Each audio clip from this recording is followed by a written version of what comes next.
Okay, for those of you who missed story time last time, we read until the end of chapter 2. It wasn't 2.5, it was chapter 2. So it's 50 pages, but we'll get through it pretty fast since it's going to be non-stop. No chatty, just reading. So again, the book is Ishmael, An Adventure of the Mind and Spirit by Daniel Quinn.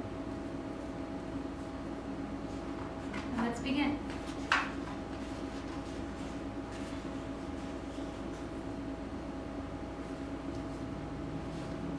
Leave that there.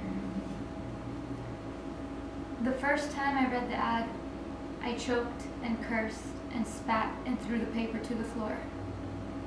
Since even this didn't seem to be quite enough, I snatched it up, marched into the kitchen, and shoved it into the trash. While I was there, I made myself a little breakfast and gave myself some time to cool down. I ate and thought about something else entirely. That's right. Then I dug the paper out of the trash and turned it back to the personal section, just to see if the damn thing was still there, and just the way I remembered it, it was. Teacher seeks pupil. Must have an earnest desire to save the world. Apply in person. An earnest desire to save the world. Oh, I like that. That was rich indeed. An earnest desire to save the world? Yes. That was splendid. By noon, 200 moon calves, soft heads, boobies, ninny hammers, noodle heads, gawkies, and assorted oafs and thickwits would doubtless be lined up at the address given, ready to turn over all their worldlings for the rare privilege of sitting at the feet of some guru pregnant with the news that all will be well if everyone would just turn around and give his neighbor a big hug. You will wonder, why is this man so indignant, so bitter? It's a fair question. In fact, it's a question I was asking myself. The answer goes back to a time, a couple decades ago, when I had the silly notion that the thing I most wanted to do in the world was to find a teacher. That's right. I imagined I wanted a teacher, needed a teacher, to show me how one goes about doing something that might be called saving the world. Stupid, no? Childish, naive, simple, callow, or just fundamentally dumb. In one so manifestly normal in other respects, it needs explaining. It came about in this way. During the children's revolt of the 60s and 70s, I was just old enough to understand what these kids had in mind. They meant to turn the world upside down, and just young enough to believe they might actually succeed. It's true. Every morning when I opened my eyes, I expected to see that the new era had begun, that the sky was a brighter blue and the grass a brighter green. I expected to hear laughter in the air and to see people dancing in the streets, and not just kids, everyone. I won't apologize for my naivety. You only have to listen to the songs to know that I wasn't alone. Then one day, when I was in my mid-teens, I woke up and realized that the new era was never going to begin. The revolt hadn't been put down. It had just dwindled away into a fashion statement. Can I have been the only person in the world who was disillusioned by this? Bewildered by this? It seemed so. Everyone else seemed to be able to pass it off with a cynical grin that said, well, what did you really expect? There's never been any more than this, and never will be any more than this. Nobody's out to save the world, because nobody gives a damn about the world. That was just a bunch of goofy kids talking. Get a job, make some money, work till you're 60, then move to Florida and die. I couldn't shrug it away like this. And in my innocence, I thought there had to be someone out there with an unknown wisdom who could dispel my disillusionment and bewilderment. A teacher. Well, of course there wasn't. I didn't want a guru, or a kung fu master, or a spiritual director. I didn't want to become a sorcerer, or learn the zen of archery, or meditate, or align my chakras, or uncover past incarnations. Arts and disciplines of that kind are fundamentally selfish. They're all designed to benefit the pupil, not the world. I was after something else entirely, but it wasn't in the yellow pages or anywhere else that I could discover. In Hermann Hesse's A Journey to the East, we never find out what Leo's awesome wisdom consists of. This is because Hesse couldn't tell us what he himself didn't know. He was like me. He just yearned for there to be someone in the world like Leo. Someone with a secret knowledge and a wisdom beyond his own. In fact, of course, there is no secret knowledge. No one knows anything that can't be found on a shelf in the public library. I didn't know that then. So I looked. Silly as it sounds now, I looked. By comparison, going after the Grail would have made more sense. I won't talk about it, it's too embarrassing. I looked until I wised up. I stopped making a fool of myself. But something died inside of me. Something that I'd always sort of liked and admired. In its place grew a scar. A tough spot, but also a sore spot. And now, years after I'd given up the search, here was some charlatan advertising in the newspaper for the very same young dreamer that I had been 15 years ago. But this still doesn't explain my outrage, does it? Try this. You've been in love with someone for a decade. Someone who barely knows you're alive. You've done everything, tried everything to make this person see that you're a valuable, estimable person and that your love is worth something. Then one day, you open up the paper and glance at the personals column, and there you see that your loved one has placed an ad, seeking someone worthwhile to love and be loved by. Oh, I know it's not exactly the same. Why should I have expected this unknown teacher to have contacted me instead of advertising for a pupil? Contrary-wise, if this teacher was a charlatan, as I assumed, why would I have wanted him to contact me? Let it go. I was being irrational. It happens. It's allowed. I had to go down there, of course. Had to satisfy myself that it was just another scam. You understand. 30 seconds would do it. A single look, 10 words out of his mouth. Then I'd know. Then I could go home and forget about it. When I got there, I was surprised to find it was a very ordinary sort of office building, full of second-rate flacks, lawyers, dentists, travel agents, a chiropractor, and a private investigator or two. I had expected something a little more atmospheric, a brown stone with paneled walls, high ceilings, and shuttered windows, perhaps. I was looking for room 105, and I found it in the back, where a window would overlook the alley. The door was uninformative. I pushed it open and stepped into a large, empty room. This uncommon place had been created by knocking down interior partitions, the marks of which could still be seen on the bare hardwood floor. That was my first impression, emptiness. The second was olfactory. The place reeked of the circus. No, not the circus, the menagerie. Unmistakable, but not unpleasant. I looked around. The room was not entirely empty. Against the wall at the left stood a small bookcase containing 30 or 40 volumes, mainly on history, prehistory, and anthropology. A lone overstuffed chair stood in the middle, facing away toward the wall at the right, and looking like something the movers had left behind. Doubtless, this was reserved for the master. His pupils would kneel or crouch on mats, arranged in a semicircle at his knee. And where were these pupils who I predicted would be present by the hundreds? Had they perhaps come and been led away like the children of Hamlet? A film of dust lay undisturbed on the floor to disprove this fancy. There was something odd about the room, but it took me another look around to figure out what it was. In the wall opposite the door stood two tall casement windows, admitting a feeble light from the alley. The wall to the left, common with the office next door, was blank. The wall to the right was pierced by a very large plate glass window, but this was plainly not a window to the outside world, for it admitted no light at all. It was a window into an adjacent room, even dimmer than the one I occupied. I wondered what object of piety was displayed there, safely beyond the touch of inquisitive hands.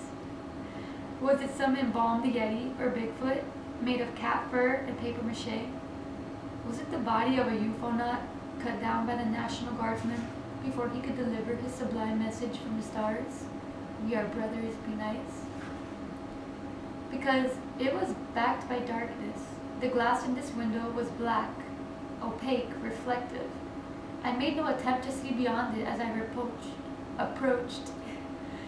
I was the spectacle under observation.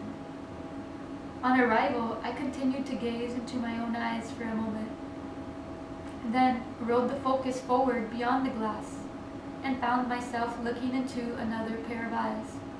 I fell back, startled.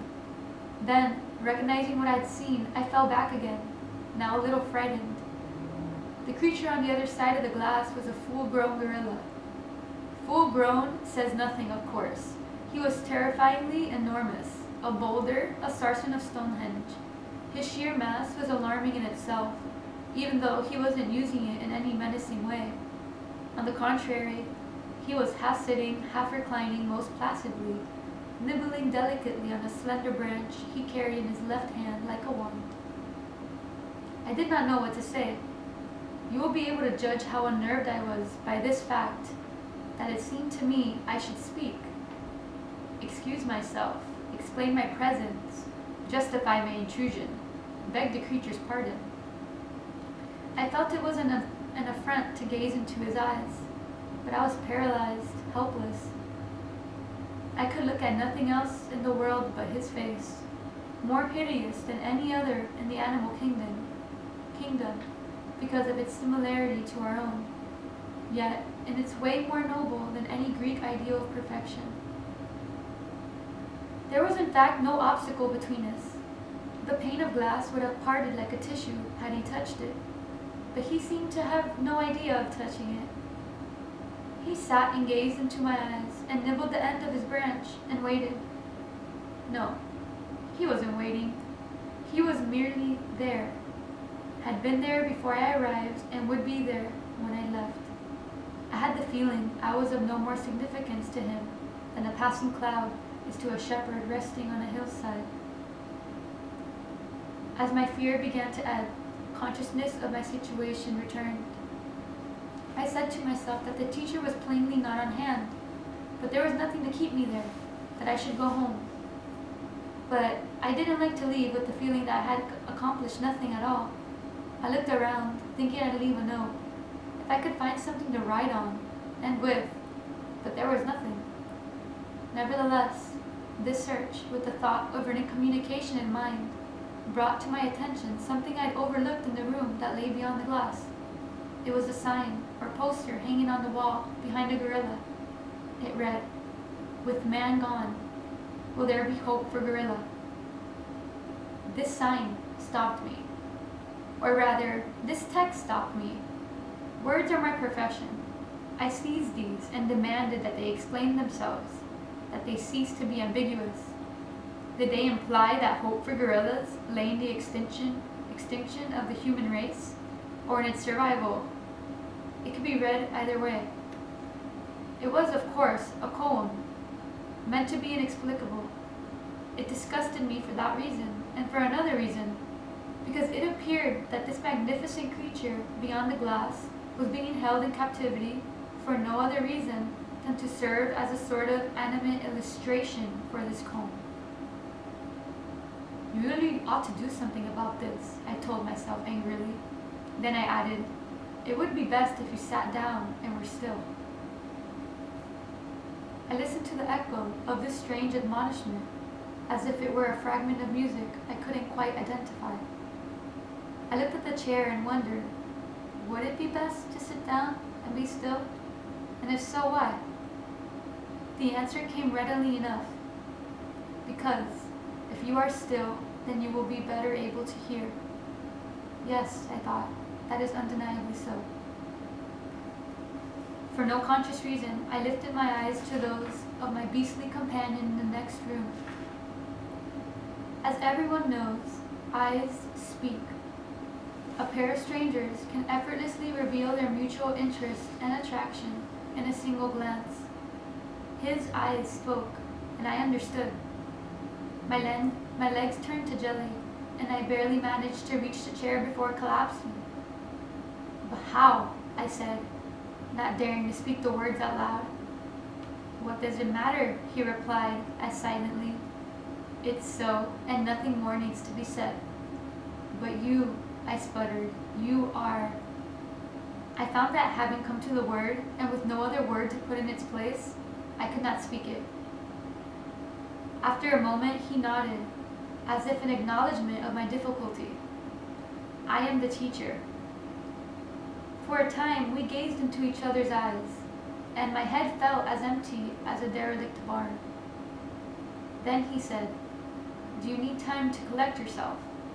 "Yes," I cried, speaking aloud for the first time. He turned his massive head to one side to peer at me curiously. "Will it help you to listen to my story?" "Indeed it will," I said, "but first, if you will, please tell me your name." He stared at me for a while without replying, and as far as I could tell at the time, without expression. Then he proceeded as if I hadn't spoken at all. "I was born somewhere in the forests of equatorial West Africa," he said.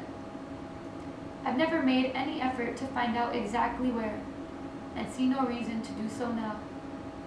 Do you happen to know anything about animal collecting for zoos and circuses?" I looked up, startled. "I know nothing at all about animal collecting." At one time, or at least during the 30s, the method commonly used with gorillas was this. On finding a band, collectors would shoot the females and pick up all the infants in sight. "How terrible," I said, without thinking. The creature replied with a shrug.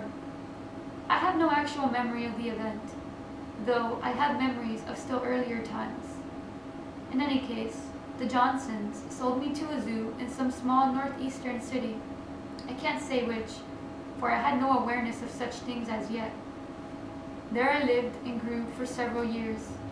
He paused and nibbled absent-mindedly on his branch for a while, as if gathering his thoughts. I need some water. Give me a second.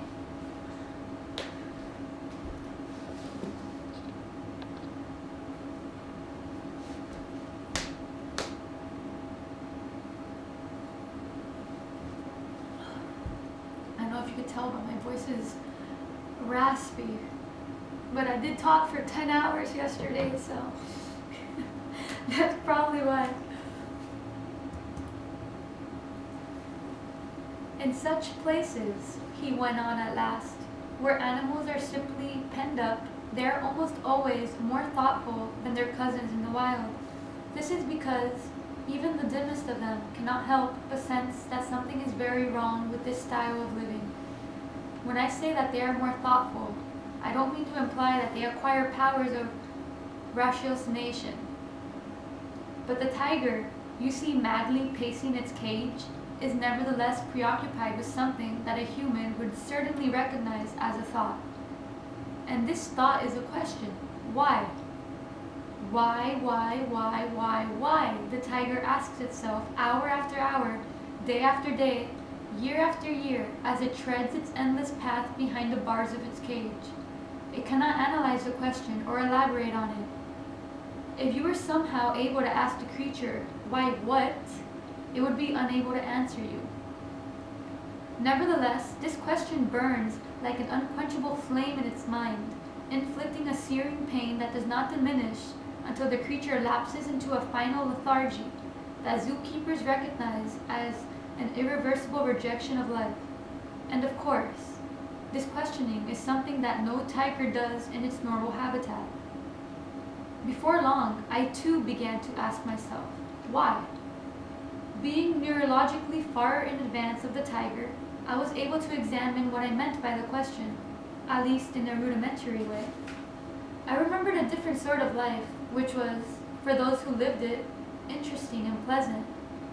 By contrast, this life was agonizingly boring and never pleasant.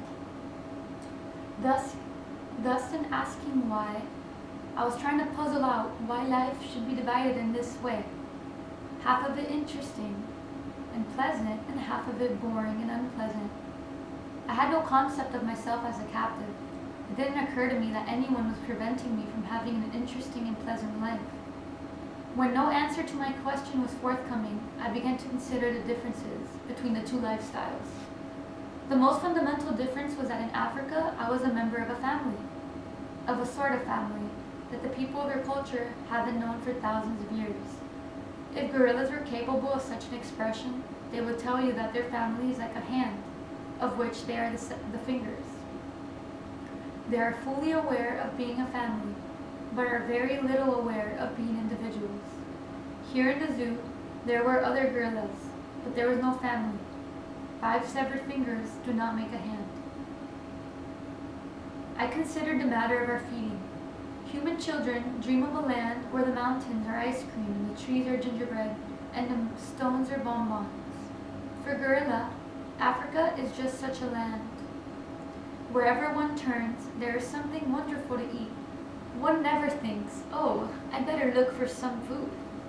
Food is everywhere, and one picks it up almost absent-mindedly, as one takes a breath of air. In fact, one does not think of feeding as a distinct activity at all. Rather, it's like a delicious music that plays in the background of all activities throughout the day. In fact, feeding became feeding for me only at the zoo, where twice daily, great masses of tasteless fodder were pitched into our cages. It was in puzzling out such small matters as these that my interior life began, quite unnoticed. Although naturally I knew nothing of it, the Great Depression was taking its toll on all aspects of American life. Zoos everywhere were being forced to economize, reducing the number of animals to be maintained and thereby reducing expenses of all kinds. A great many animals were simply put down, I believe, for there was no market in the private sector for animals that were neither easy to keep nor very colorful or dramatic. The exceptions were, of course, the big cats and the primates. To make a long story short, I was sold to the owner of a traveling menagerie with an empty wagon to fill. I was a large and impressive adolescent, and doubtless represented a sensible long-term investment. You might imagine that life in one cage is like life in another cage, but this is not at all the case. Take the matter of a human contact, for example. At the zoo, all the gorillas were aware of our human visitors. They were a curiosity for us, worth watching, in the way that birds or squirrels around the house might seem worth watching to a human family. It was clear that these strange creatures were there looking at us, but it never crossed our minds that they had come for that express purpose. At the menagerie, however, I quickly came to a true understanding of this phenomenon. Indeed, my education in this regard began from the moment I was first put on display. A small group of visitors approached my wagon, and after a moment, began speaking to me. I was astounded. At the zoo, visitors had talked to one another, never to us. Perhaps these people are confused, I said to myself. Perhaps they've mistaken me for one of themselves. My wonderment and perplexity grew as, one after another, every group that visited my wagon behaved in the same way. I simply did not know what to make of it. That night, without thinking of it as such, I made my first real attempt to marshal my thoughts to solve a problem. Was it possible, I wondered, that changing my location had somehow changed me?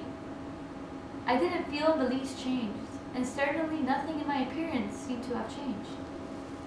Perhaps, I thought, the people who visited me that day belonged to a different species from those who had come to the zoo. This reasoning did not impress me. The two groups were identical in every way, but that one group talked among themselves and the other talked to me. Even the sound of the talking was the same. It had to be something else. The following night, I attacked the problem again, reasoning in this way. If nothing has changed in me, and nothing has changed in them, then something else must have changed. I am the same, and they are the same. Therefore, something else is not the same. Looking at the matter in this way, I could see only one answer. At the zoo, there were many gorillas. Here, there was only one. I felt the force of this, but could not imagine why visitors would behave in one way in the presence of many gorillas, and a different way in the presence of one gorilla. The next day, I tried to pay more attention to what my visitors were saying. I soon noticed that, although every speech was different, there was one sound that occurred over and over, and it seemed to be intended to attract my attention. Of course, I was unable to hazard a guess as to its meaning. I possessed nothing that would serve as a Rosetta Stone. The wagon to the right of mine was occupied by a female chimpanzee with an infant. I had already observed that visitors spoke to her in the same way they spoke to me. Now, I noticed that visitors employed a different recurrent sound to attract her attention. At her wagon, visitors called out, "Zaza, Zaza, Zaza." At my wagon, they called out, "Goliath, Goliath, Goliath." By small steps such as these, I soon understood that these sounds, in some mysterious way, attached directly to the two of us as individuals. You, who had a name from birth, and who probably think that even a pet dog is aware of having a name, which is untrue, cannot imagine what a revolution in perception the acquisition of a name produced in me. It would be no exaggeration to say that I was truly born in that moment, born as a person. From the realization that I had a name to the realization that everything has a name was not a great leap. You might think a caged animal would have little opportunity to learn the language of its visitors, but this is not so.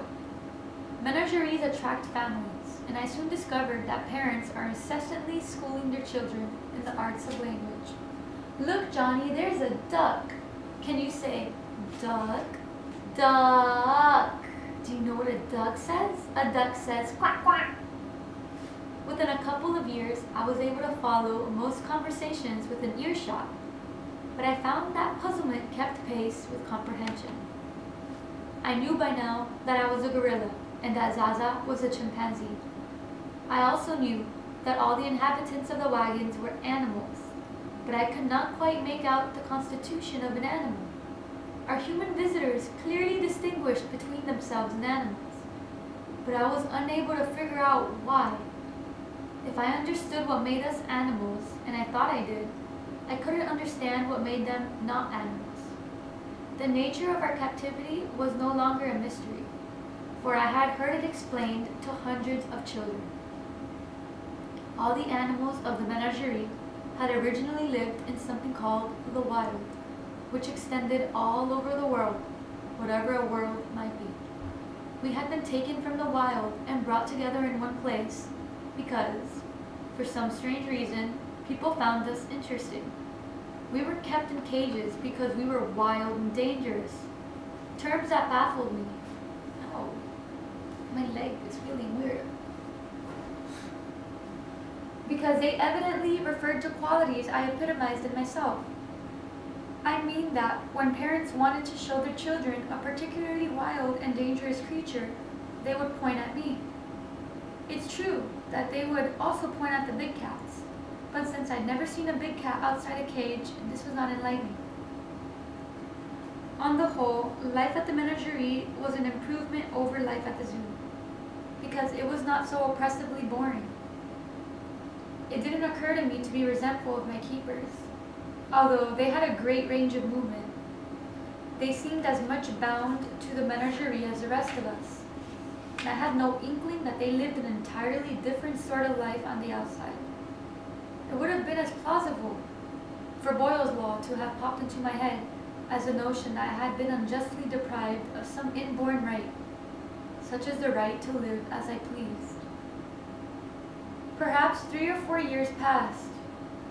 Then one rainy day, when the lot was deserted, I received a peculiar visitor, a lone man who looked to be ancient and shriveled to me, but who I later learned was only in his early 40s. Even his approach was distinctive. He stood at the entrance to the menagerie, glanced methodically at each wagon in turn, and then headed straight for mine. He paused at the rope slung some 5 feet away, planted the tip of his walking stick in the mud just ahead of his shoes, and peered intently into my eyes. I have never been disconcerted by a human gaze, so I placidly returned his stare. I sat, and he stood for several minutes without moving. I remember feeling an unusual admiration for this man, so stoically enduring the drizzle that was streaming down his face and soaking his clothes. At last, he straightened up and gave me a nod, as if he'd come to some carefully considered conclusion. "You are not Goliath," he said. At that, he turned and marched back the way he'd come, without a look to the right or left.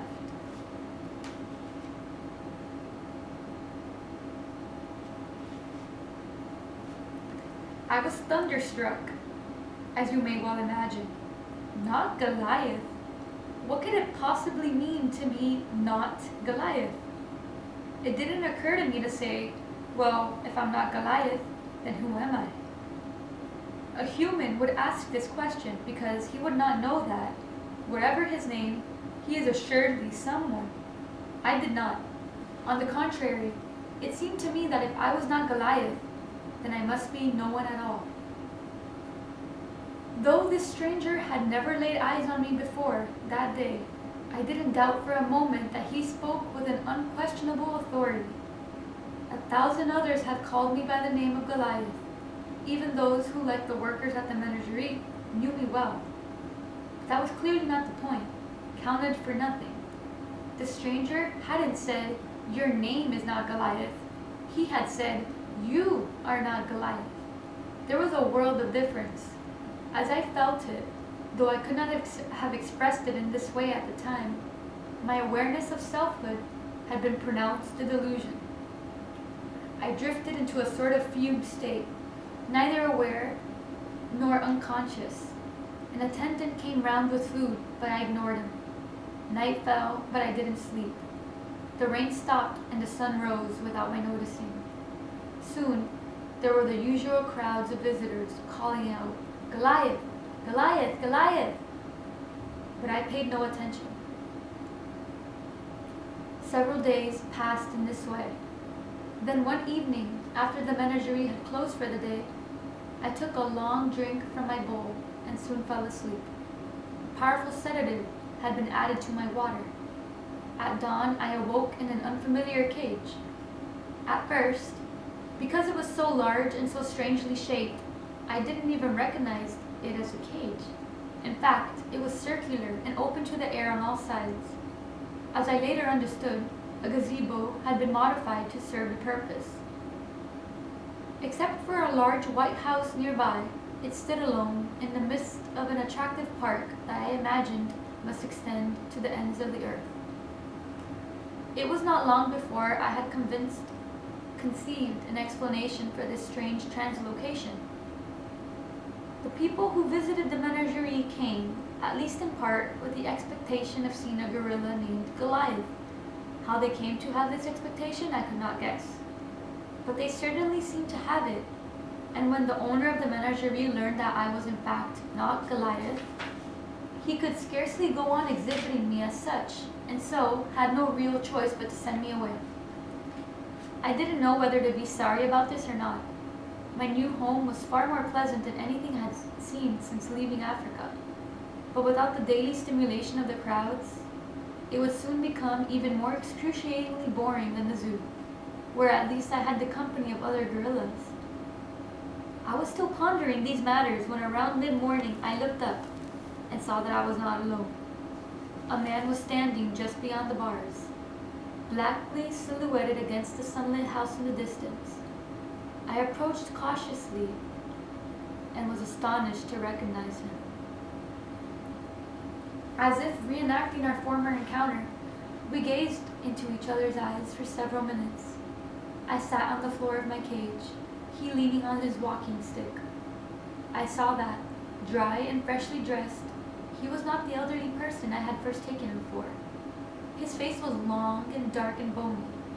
His eyes burned with a strange intensity, and his mouth seemed to set in an expression of bitter mirth.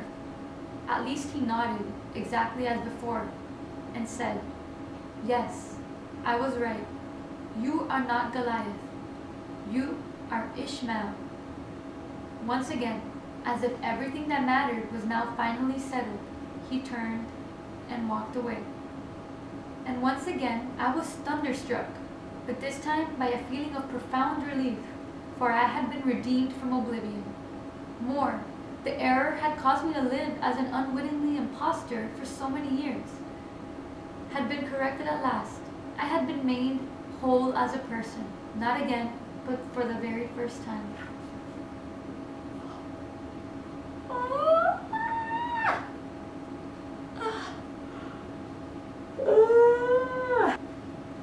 I was consumed with curiosity about my Savior.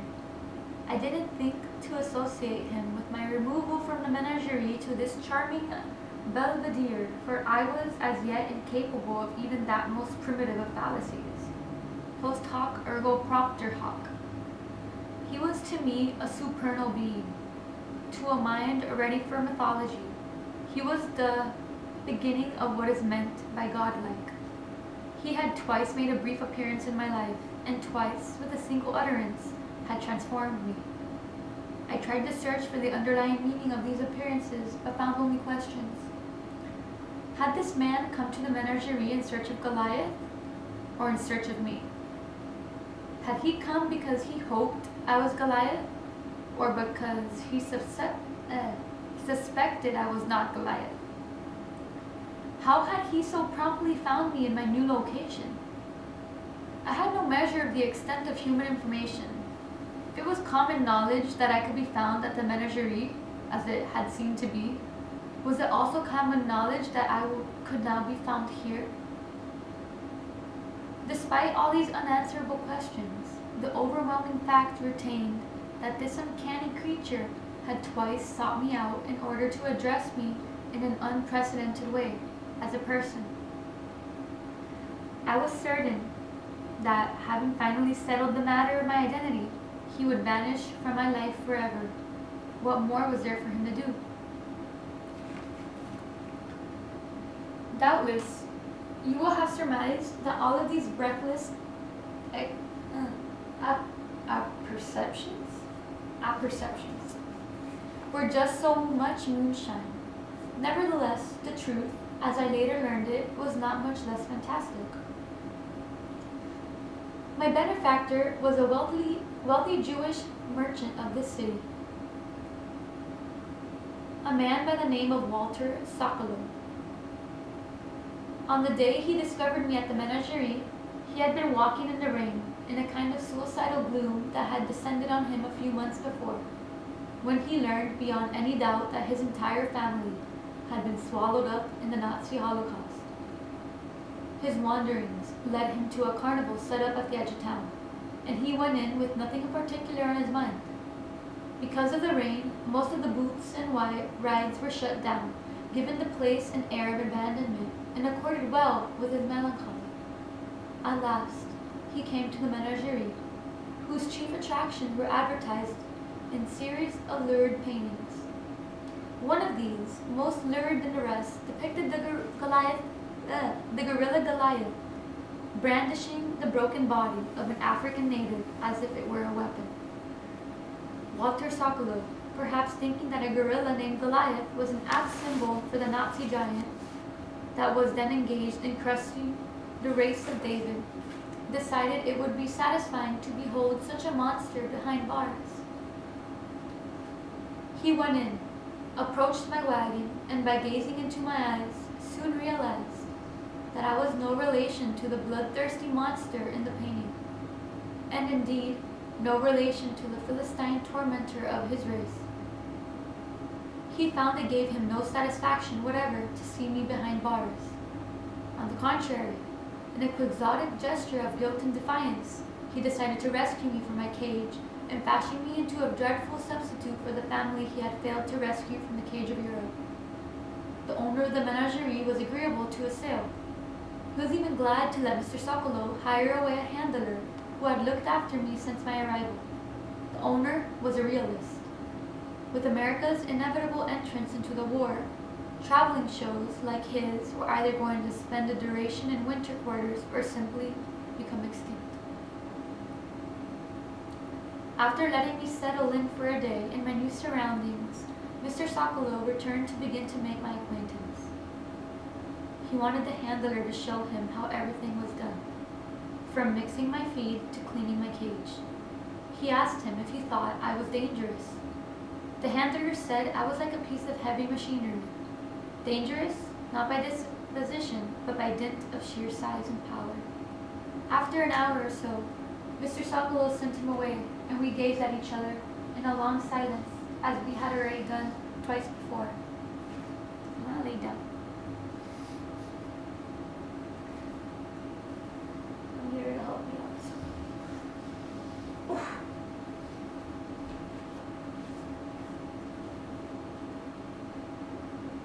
Finally, reluctantly, as if surmounting some daunting interior barrier, he began to speak to me.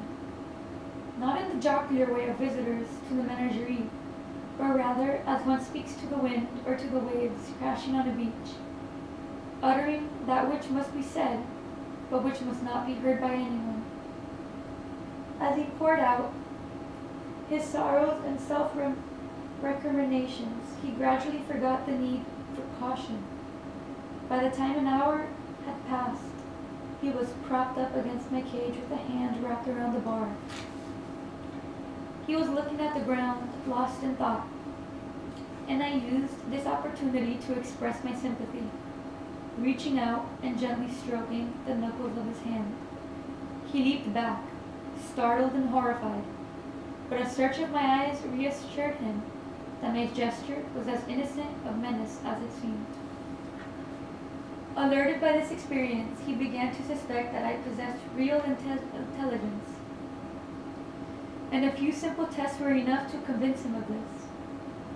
Having proved that I understood his words, he leaped to the conclusion, as others were later to do in working with other primates, that I should be able to produce some of my own. In short, he decided to teach me to talk. I will pass over the painful and humiliating months that followed. Neither one of us understood that the difficulty was unsurmountable, owing to a lack of basic phonic equipment on my part. In the absence of that understanding, we both labored on, under the impression that the knack would someday magically manifest itself in me, if we persevered. But at last came the day when I couldn't go on, and in my anguish at not being able to tell him this, I thought him this, with all the mental power I possessed. He was stunned, as was I, when I saw that he had heard my mental cry. I won't burden you with all the steps of our progress once full communication was established between us, since they are easily imagined, I believe. Over the next decade, he taught me all he knew of the world and the universe and human history. And when my questions went beyond his knowledge, we studied side by side. And when my studies carried me beyond his own interest at last, he cheerfully became my research assistant, tracking down books and information in places that were of course beyond my reach. My tailbone. It gets itchy sometimes, it's weird. There's that bit.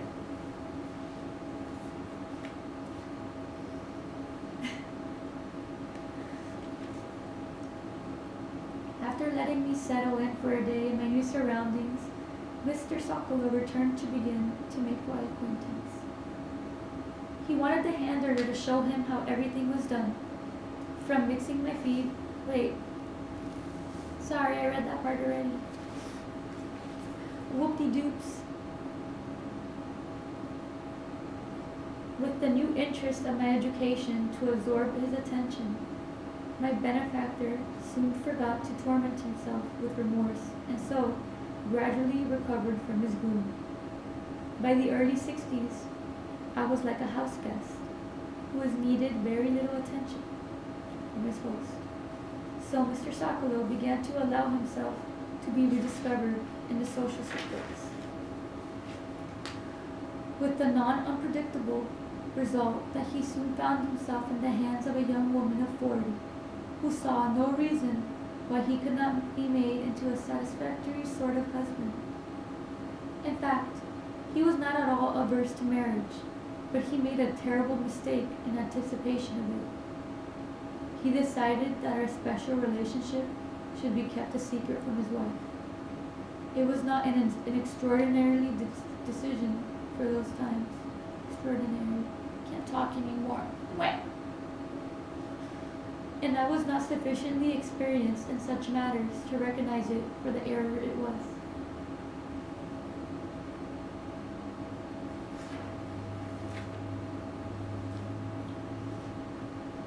I moved back into the gazebo as soon as it had been renovated to accommodate the civilized habits I had acquired. From the first, however, Mrs. Sokolow viewed me as a peculiar and alarming pet and began agitating for my speedy removal or disposal. Luckily, my benefactor was used to having his own way, and made it clear that no amount of pleading or coercion would change the situation he had created for me. That's right. You do it, Mr. Sokolow. You tell her. A few months after the wedding, he dropped in to tell me that his wife, like Abraham's Sarah, was soon going to present him with a child of his old age. I anticipated nothing like this when I named you Ishmael, he told me. But rest assured that I won't let her cast you out of my house the way Sarah cast your namesake out of Abraham's house.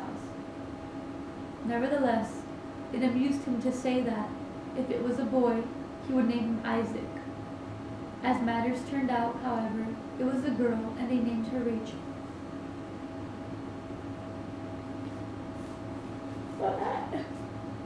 At that, Ishmael paused for so long, with his eyes closed, that I began to wonder if he had fallen asleep. But at last, he went on. Wisely or foolishly, my benefactor decided that I would be the girl's mentor. And, wisely or foolishly, I was delighted to have a chance to please him in this way. In her father's arms, Rachel spent nearly as much time with me as with her mother, which of course did nothing to improve my standing with that person.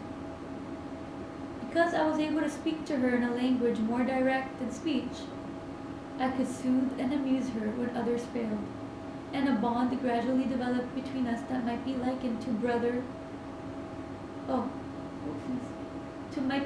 to one that exists between identical twins.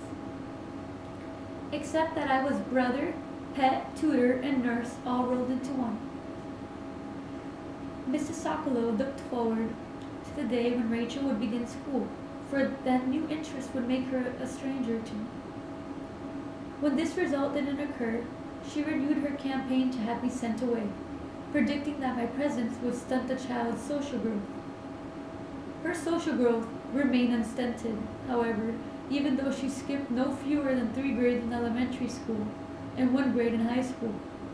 She had a master's degree in biology before her 20th birthday.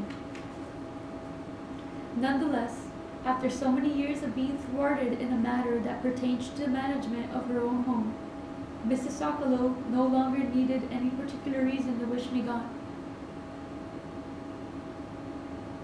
My nose is itchy. On the death of my benefactor in 1985, Rachel herself became my protector. There was no question of my remaining in the gazebo. Using funds provided for this purpose in her father's will, Rachel moved me to a retreat that had been prepared in advance. Once again, Ishmael fell silent for several minutes. Then he went on. In the years that followed, nothing worked out as it had been planned or hoped for. I found I was not content to retreat, having spent a lifetime in retreat, I now wanted somehow to advance into the very center of your culture, and I proceeded to exhaust my new protector's patience by trying one bothersome arrangement after another to achieve this end. At the same time, Mrs. Sokolov was not content to leave things as they were, and persuaded a court to cut in half the funds that had been allocated to support for my life.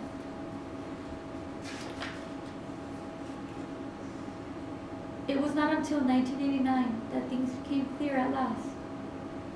In that year, I finally comprehended that my unfulfilled vocation was to teach, and finally devised a system that would enable me to exist in tolerable circumstances in this city.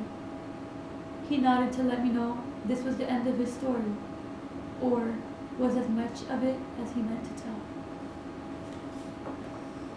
Oh, the stretch. Oh. We're on page 24 of 50. We're doing pretty well.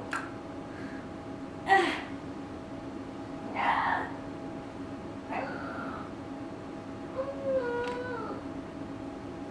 my God. I wish my mouth could take more of talking of it. It's pretty hard. It's pretty hard to keep it moisturized for long enough.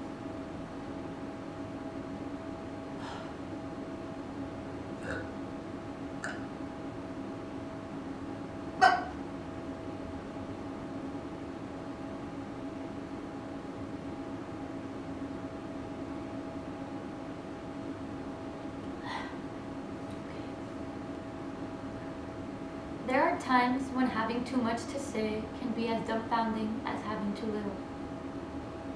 I could think of no way to respond adequately or gracefully to such a tale. Finally, I asked a question that seemed no more or less insane than the dozens of others that occurred to me. And have you had many pupils? I've had 4, and failed with all 4. Oh, why did you fail? He closed his eyes to think for a moment. I failed because I underestimated the difficulty of what I was trying to teach, and because I didn't understand the minds of my pupils well enough. I see, I said. And what do you teach? Ishmael selected a fresh branch from a pile at his right, examined it briefly, then began to nibble at it, gazing languidly into my eyes. At last, he said, on the basis of my history, what subject would you say I was best qualified to teach? I blinked and told him I didn't know. Of course you do. My subject is captivity. Captivity. That's correct. I sat there for a minute. Then I said, I'm trying to figure out what this has to do with saving the world. Ishmael thought for a moment. Among the people of your culture, which want to destroy the world? Which want to destroy it? As far as I know, no one specifically wants to destroy the world. And yet you do destroy it, each of you. Each of you contributing daily to the destruction of the world. Yes, that's so. Why don't you stop? I shrugged. Frankly, we don't know how. You're captives of a civilizational system that more or less compels you to go on destroying the world in order to live. Yes, that's the way it seems. So, you are captives, and you have made a captive of the world itself. That's what's at stake, isn't it? Your captivity and the captivity of the world. Yes, that's so. I've just never thought of it that way. And you yourself are a captive in a personal way, are you not? How so? Ishmael smiled, revealing a great mass of ivory-colored teeth. I hadn't known he could until then. I said, I have an impression of being captive, but I can't explain why I have this impression. A few years ago, you must have been a child at that time, so you may not remember it. Many young people of this country had the same impression. They made an ingenuous and disorganized effort to escape from captivity, but ultimately failed, because they were unable to find the bars of the cage. If you can't discover what's keeping you in, the will to get out soon becomes confused and ineffectual. Yes, that's the sense I have of it. Ishmael nodded. But again, how does this relate to saving the world? The world is not going to survive for very much longer as humanity's captive. Does that need explication? No, at least not to me. I think there are many among you who would be glad to release the world from captivity. I agree. What prevents them from doing this? I don't know. This is what prevents them. They're unable to find the bars of the cage. Yes, I said, I see. What do we do next? Ishmael smiled again. Since I have told you a story that explains how I come to be here, perhaps you will do the same. What do you mean? I mean, perhaps you will tell me a story that explains how you come to be here. Ah, I said. Give me a moment. You may have any number of moments, he replied gravely. I'm gonna lay down again. Drink some more water.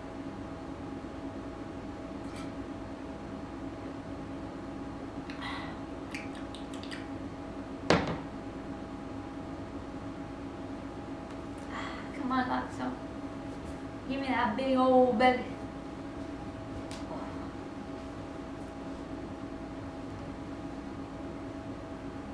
There, you can see my face. Once, when I was in college, I told him at last, I wrote a paper for a philosophy class. I don't remember exactly what the assignment was. Something to do with epistemology. Here's what I said in the paper, roughly. Guess what? The Nazis didn't lose the war after all. They won it and flourished. They took over the world and wiped out every last Jew, every last Gypsy, Black, East Indian, and American Indian. Then, when they were finished with that, they wiped out the Russians and the Poles and the Bohemians and the Moravians and the Bulgarians and the Serbians and the Croatians, all the Slavs. Then, they started in on the Polynesians and the Koreans and the Chinese and the Japanese, all the peoples of Asia. This took a long, long time, but when it was all over, everyone in the world was 100% Aryan, and they were all very, very happy. Naturally, the textbooks used in the schools no longer mentioned any race but the Aryan, or any language but German, or any religion but Hitlerism, or any political system but National Socialism. There would have been no point.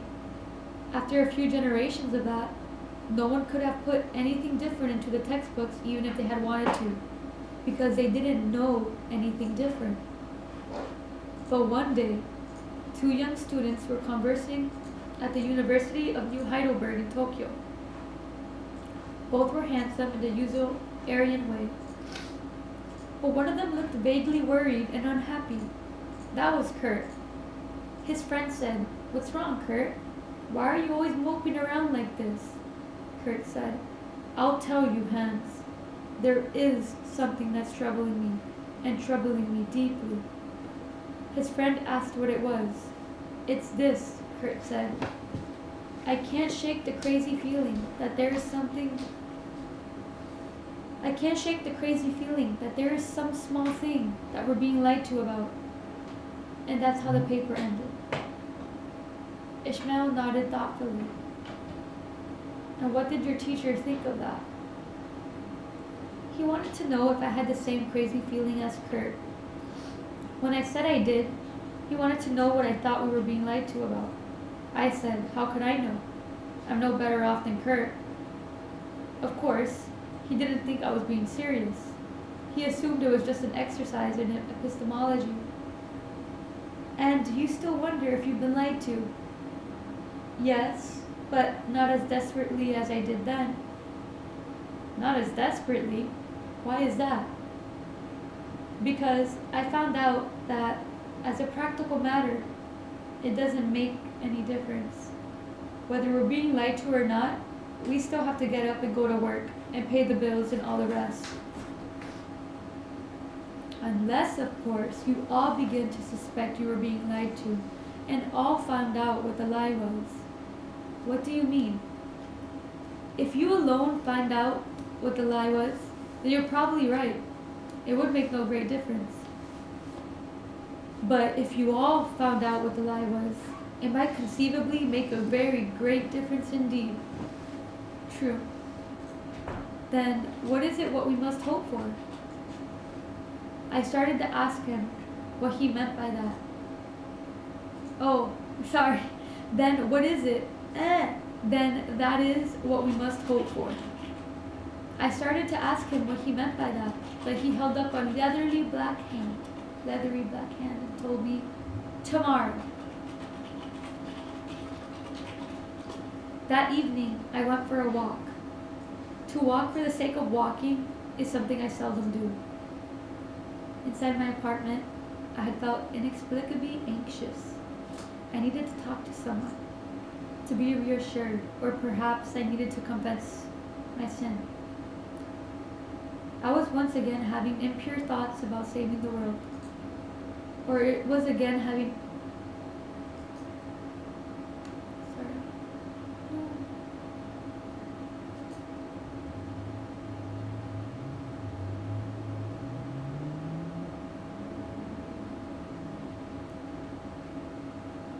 I was once again having impure thoughts about saving the world. Or it was neither of these. I was afraid I was dreaming. Indeed, on considering the events of the day, it was likely that I was dreaming. I sometimes fly in my dreams, and each time I say to myself, at last, it's happening in reality, not a dream. In any case, I needed to talk to someone, and I was alone.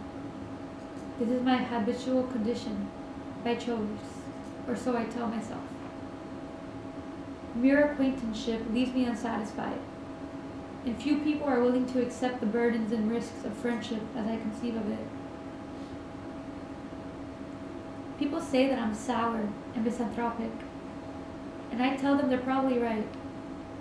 Argument of any sort on any subject has always seemed like a waste of time to me. The next morning, I woke and thought, even so, it could be a dream. One can sleep in a dream, even have dreams in a dream. As I went through the motions of making breakfast, eating, and washing up, my heart was pounding furiously. It seemed to be saying, how can you pretend not to be terrified? The time passed. I drove downtown. The building was still there. The office at the end of the hall on the ground floor was still there and still unlocked. When I opened the door, Ishmael's huge, meaty aroma came down on me like a thunderclap. On wobbly legs, I walked to the chair and sat down. Ishmael studied me gravely through the dark glass, as if wondering if I was strong enough to be taxed with serious conversation. When he made up his mind, he began with it without preamble of any kind, and I came to know that this was his usual style. Whoop whoop! We're on chapter 2! Break time! I'm gonna burn myself, oh my god.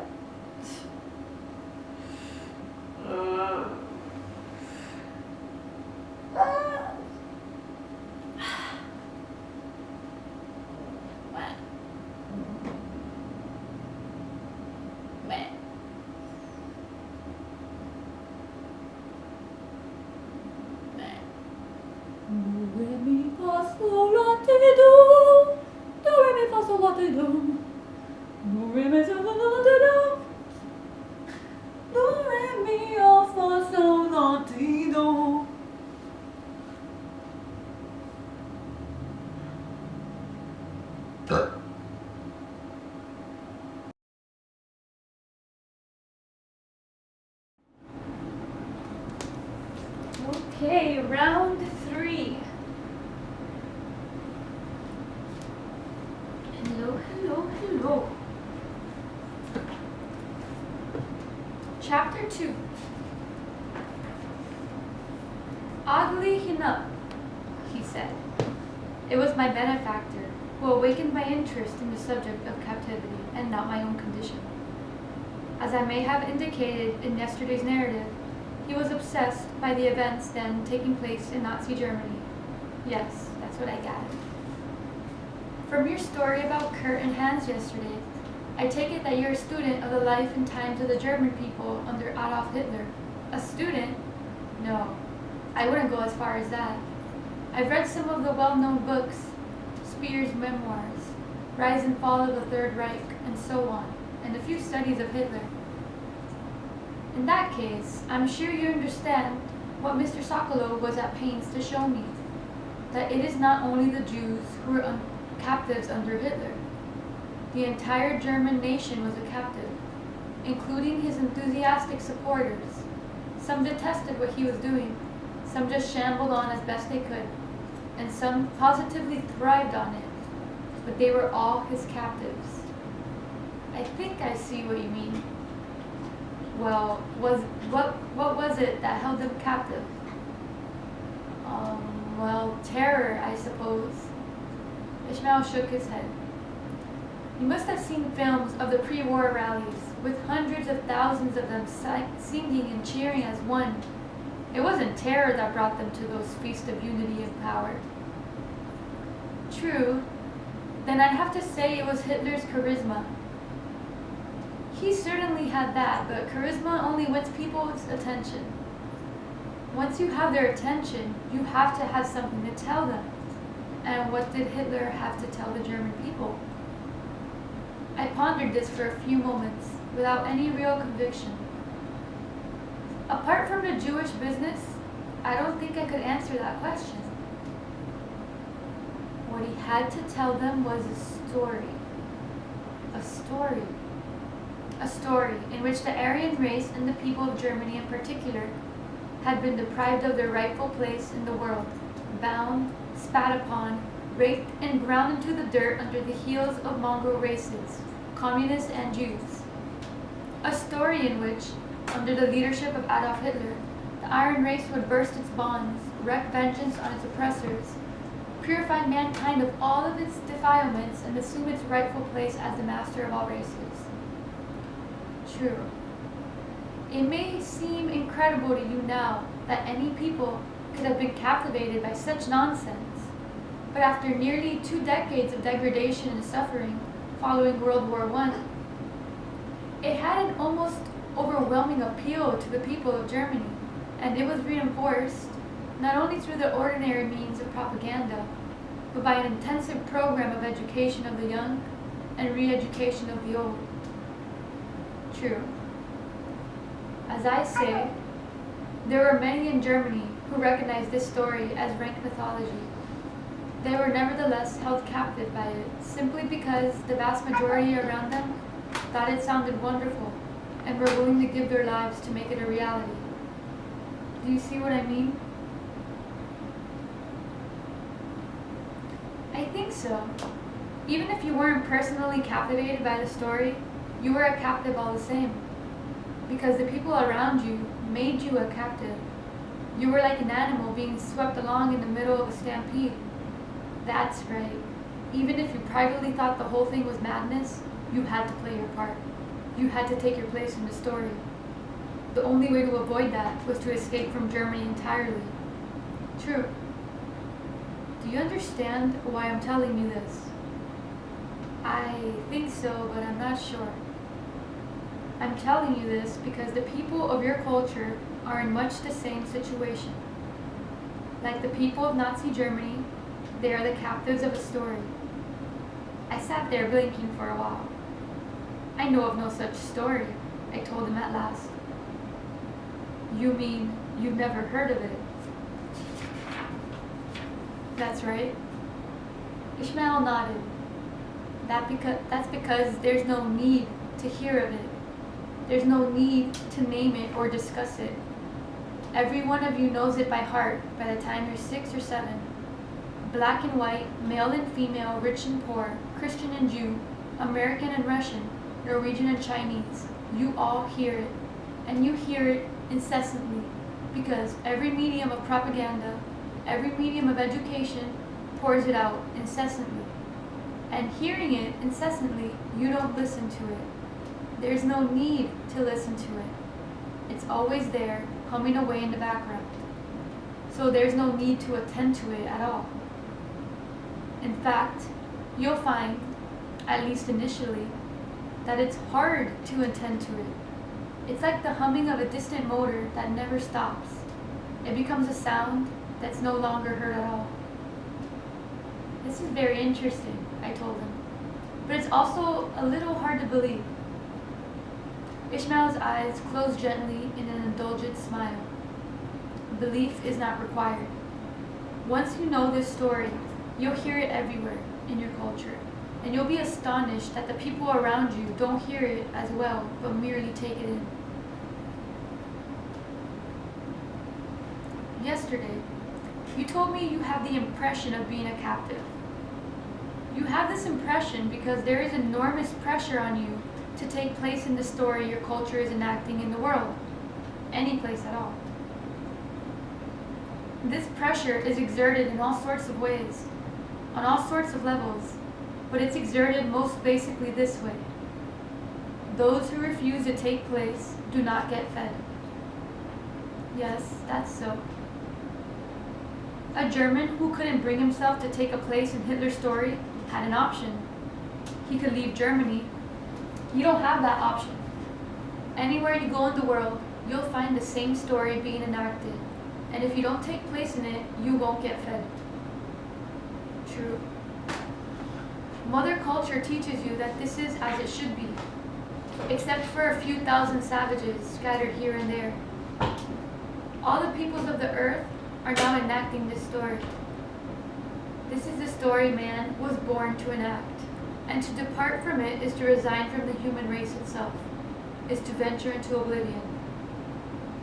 Your place is here, participating in this story, putting your shoulder to the wheel, and as a reward, being fed. There is no something else. To step out of this story is to fall off the edge of the world. There's no way out of it except through death. Yes, that's the way it seems.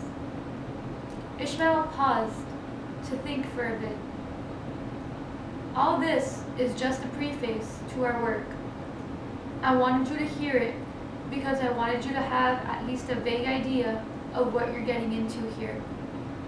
Once you learn to discern the voice of Mother Culture humming in the background, telling her story over and over again to the people of your culture, you'll never stop being conscious of it. Wherever you go for the rest of your life, you'll be tempted to say to the people around you, how can you listen to this stuff and not recognize it for what it is? And if you do this, people will look at you oddly and wonder what the devil you're talking about. In other words, if you take this educational journey with me, you're going to find yourself alienated from the people around you, friends, family, past associates, and so on. That I can stand, I told him, and let it go at that.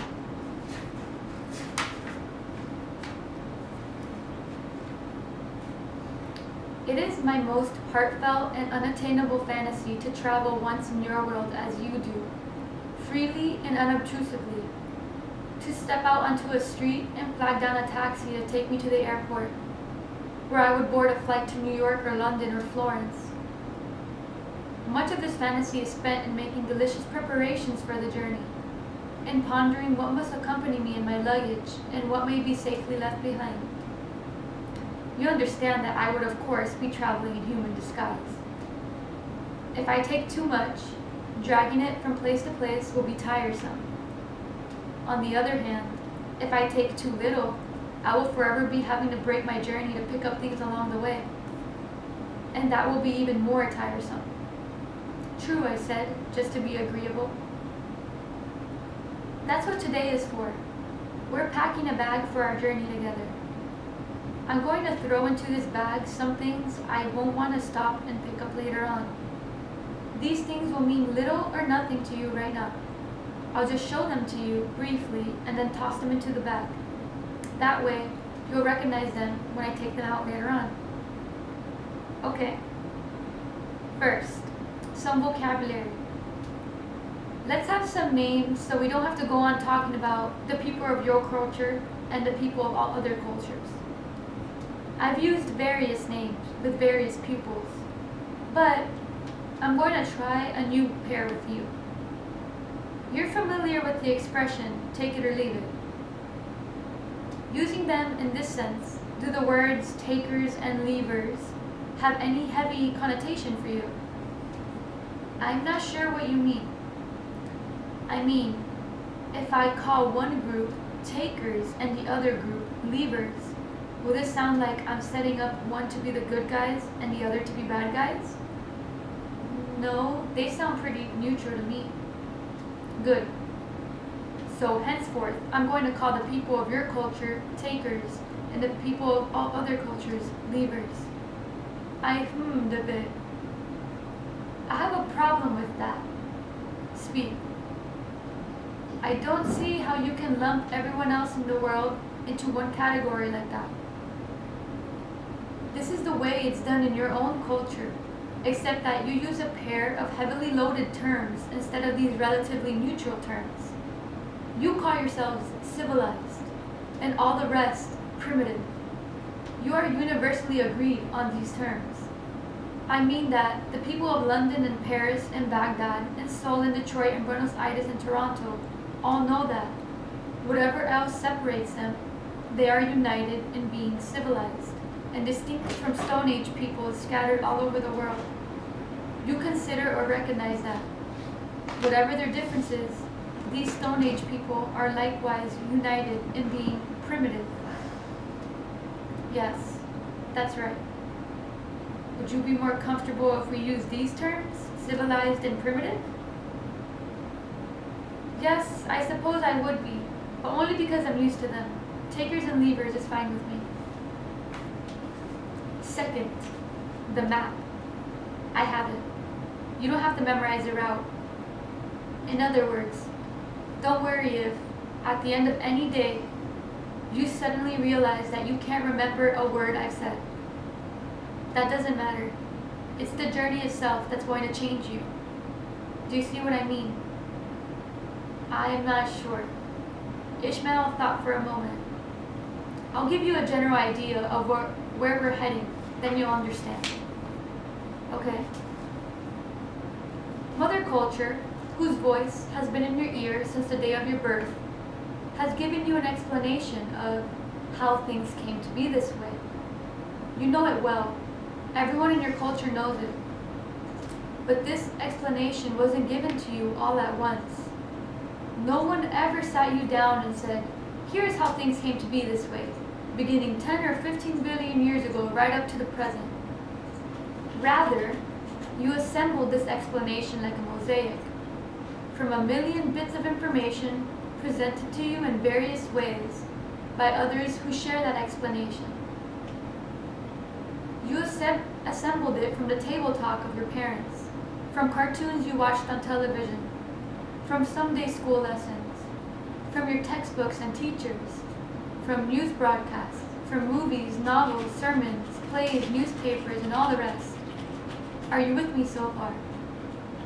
I think so. This explanation of how things came to be this way is ambient in your culture. Everyone knows it, and everyone accepts it without question. Okay. As we make our journey here, we're going to be re-examining key pieces of that mosaic. We're going to be taking them out of your mosaic and fitting them into an entirely different mosaic, into an entirely different explanation of how things came to be this way. Okay. And when we're finished, you'll have an entirely new perception of the world and of all that's happened here. And it won't matter in the least whether you remember how that perception was assembled. The journey itself is going to change you, so you don't have to worry about memorizing the route we took to accomplish that change. Right. I see what you mean now. Third, he said, definitions. These are words that will have a special meaning in our discourse here. First definition. Story.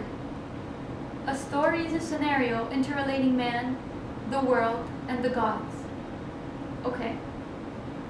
Second definition. To enact. To enact a story is to live so as to make the story To enact a story is to live so as to make the story a reality. In other words, to enact a story is to strive to make it come true. You recognize that this is what the people of Germany were doing under Hitler. They were trying to make the 1,000-year Reich a reality. They were trying to make the story he was telling them come true. Right. Third definition, culture. A culture is the people enacting a story. A people enacting a story, and the story again is a scenario interrelating man, the world, and the gods. Okay, so you're saying that the people of my culture are enacting their own story about man, the world, and the gods. That's right. But I still don't know what the story is. You will, don't fret about it. For the moment, all you have to know is that two fundamentally different stories have been enacted here during the lifetime of man. One began to be enacted here some 2 or 3 million years ago by the people we've agreed to call leavers, and is still being enacted by them today, as successfully as ever. The other began to be enacted here some 10 or 12,000 years ago by the people we've agreed to call takers, and is apparently about to end in catastrophe. Ah, I said, meaning I not know what. Oh, that's right. Next part. Next part. Oh, guess who's back? It's me. That's right, it's Ishmael.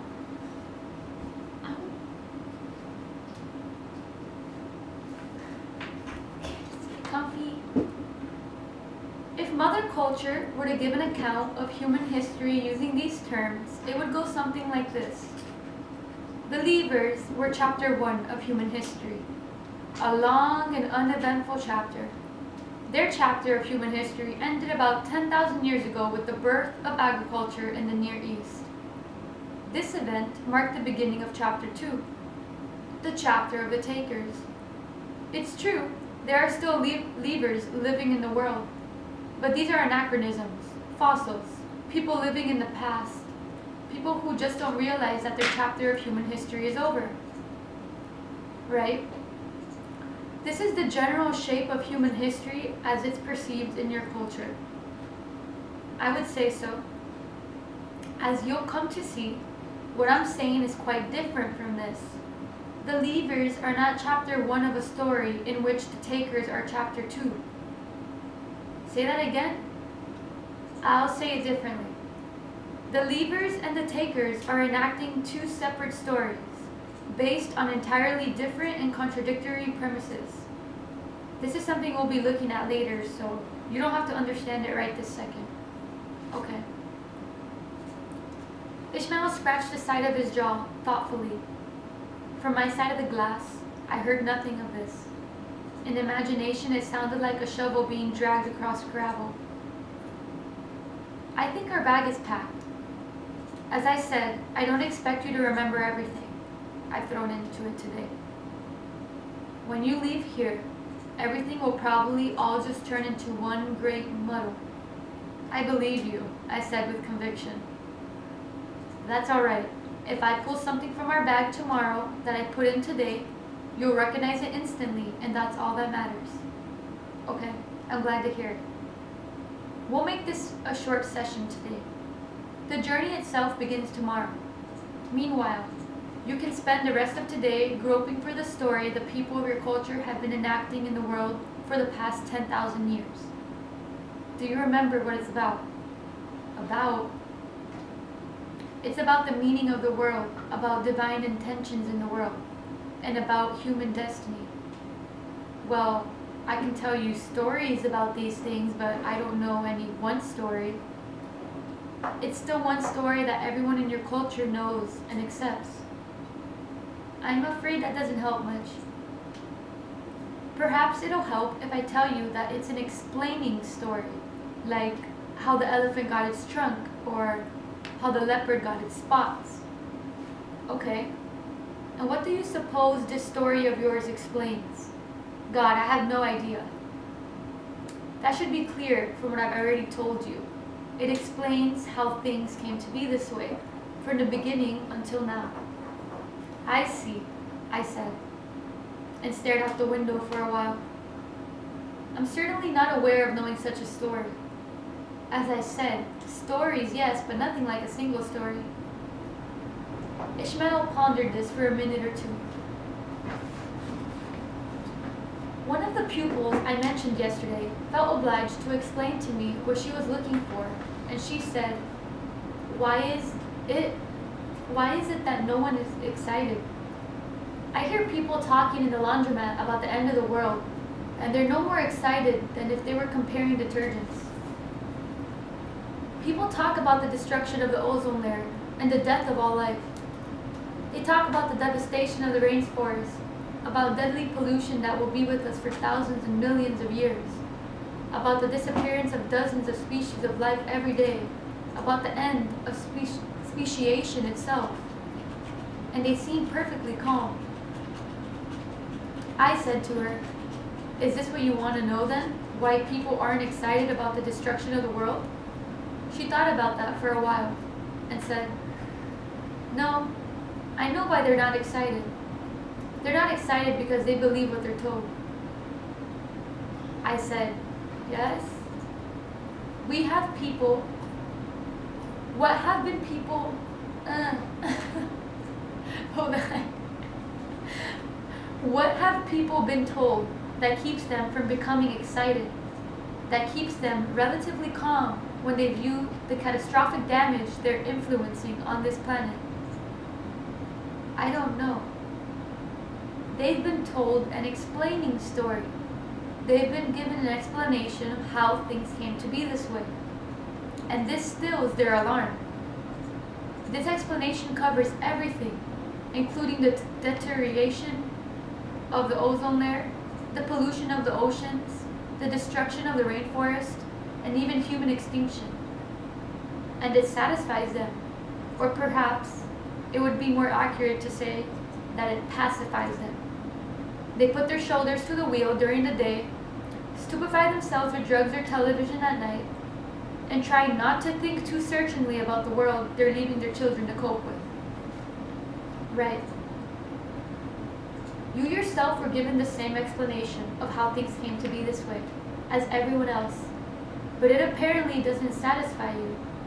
You've heard it from infancy, but have never managed to swallow it. You have the feeling something's been left out, glossed over. You have the feeling you've been lied to about something, and if you can, you'd like to know what it is. And that's what you're doing here in this room. Let me think about this for a second. Are you saying that this explaining story contains the lies I was talking about in my paper about Kurt and Hans? That's right, that's it exactly.